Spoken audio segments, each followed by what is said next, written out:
Good day, folks. Ranger Patrick here with you again on the heights of Charlestown, continuing our discussion about the Battle of Bunker Hill. Right now, in fact, we're at Breed's Hill, a spot 62 feet above sea level here in Charlestown. It's here the colonists established their initial fortifications on midnight, the 17th of June, 1775. It's also where the climax of the fighting occurred several hours later. The 4 acres here preserved by the National Park Service is in fact the only part of the battlefield left.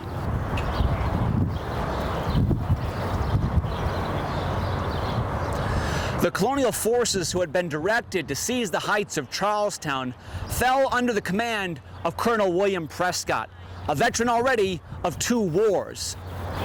Most of the older men were veterans of either the French and Indian War or King George's War before that. But the majority of troops from Connecticut, New Hampshire, Massachusetts had no combat experience prior to this engagement. At the neck of Charlestown, these troops were joined by more colonists commanded by General Israel Putnam, and together they proceeded across the Charlestown ridgeline. Colonel Prescott decided to fortify a lower point on the ridgeline, a subset of the higher ground known to some locals as Breed's Hill. Without major siege weapons, the colonists would have to be as close as possible to Boston to actually threaten the British positions.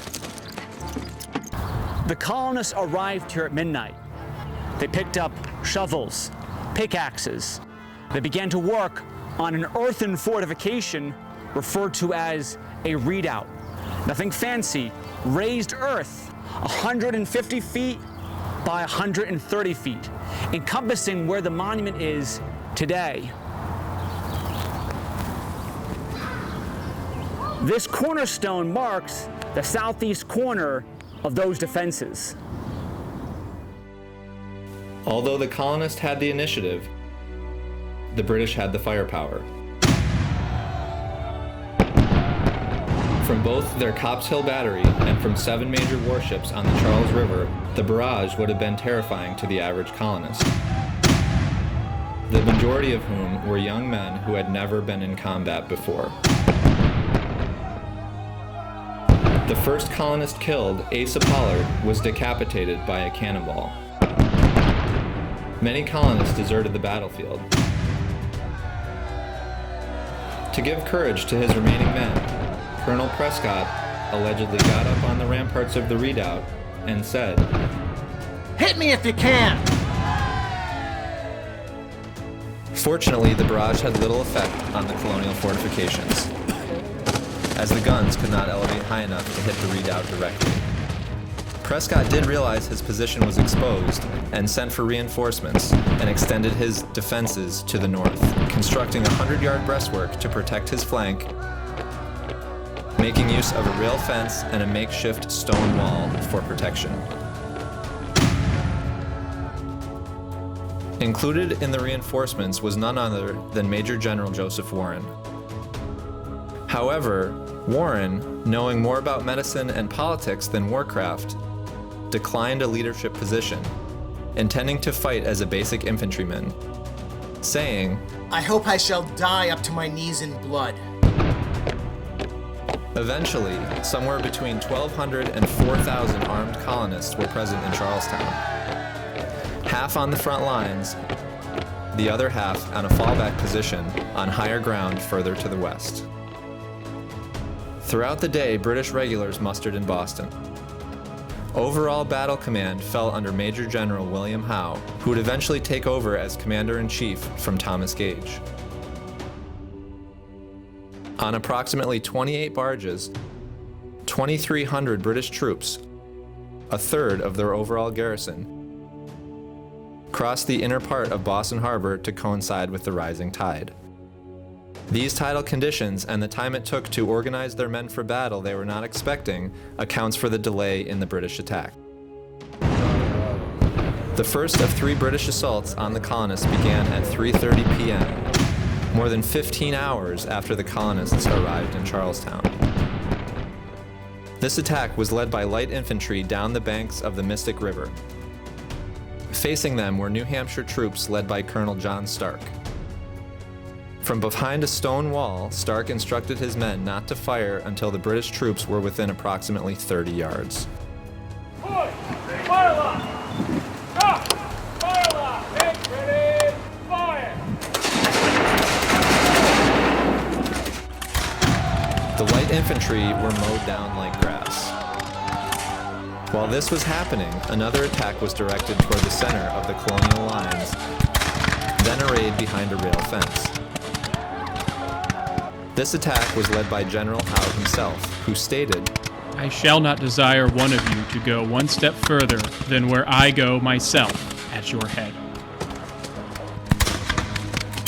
His troops were aligned in long, linear formations, which was normally conducted to maximize firepower to the front. However, this formation made the British advance very slow, each soldier carrying up to 127 pounds worth of gear.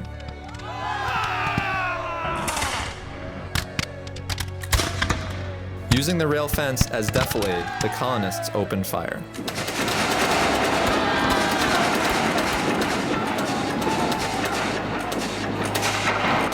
Colonists intentionally targeted British officers.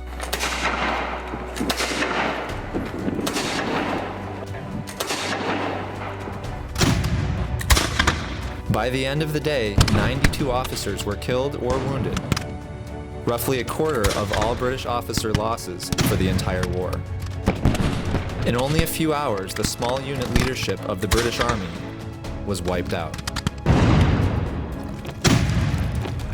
At this point, the first wave of British reinforcements arrived in Charlestown, largely Marines.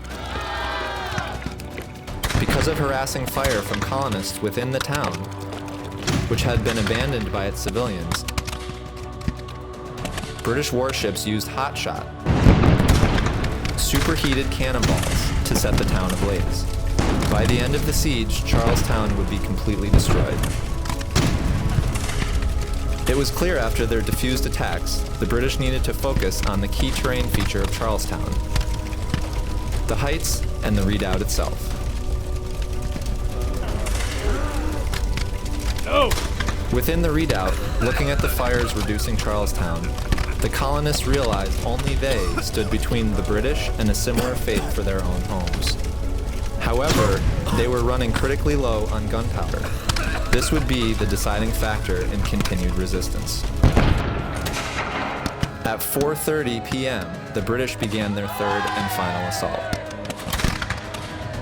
The redoubt was now isolated in a sea of British troops who could now attack from the north, east, and south simultaneously. At this point, there were only about 120 colonists left within the redoubt, and many had no powder at all, reduced to hurling rocks at the British troops who chanted, "Fight, conquer, or die."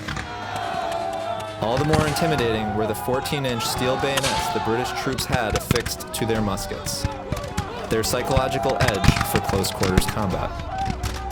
American colonists, by and large, lacked bayonets, and so turned their muskets around to use them as clubs, as well as knives, tomahawks, and even their bare fists. But it was a hopeless effort, and the colonists began to withdraw. One of the last individuals out of the redoubt was Joseph Warren himself, covering the retreat of the other colonists. Close to where we are right now, he was shot below the left eye and killed instantaneously. However, his sacrifice and that of others allowed the vast majority of colonists to escape out of Charlestown back towards Cambridge and safety. The British pressed their attack to the apex of Bunker Hill, stopping at 5:30 in the evening, ending this 2-hour battle in a victory for Great Britain. They had achieved their objectives, seizing one of the 3 major hilltops encircling Boston, but a victory that had come with an immense cost. 40% casualties of the attacking force, 200 and 26 men killed outright, an additional 828 wounded, of whom 250 would later die of their wounds. Although British Lieutenant John Waller called this a complete victory, the Army was not prepared psychologically or militarily to absorb this sort of punishment. Colonial losses were less, but still sobering. About 140 men killed, more than 300 wounded, and 30 captured. They had lost the hill and one of their key leaders, Joseph Warren, but they had proved they were willing to fight for what they believed. As the sun set on the bloody hills of Charlestown, both sides tended to the wounded. The battle for the fate of Boston and for America was far from over.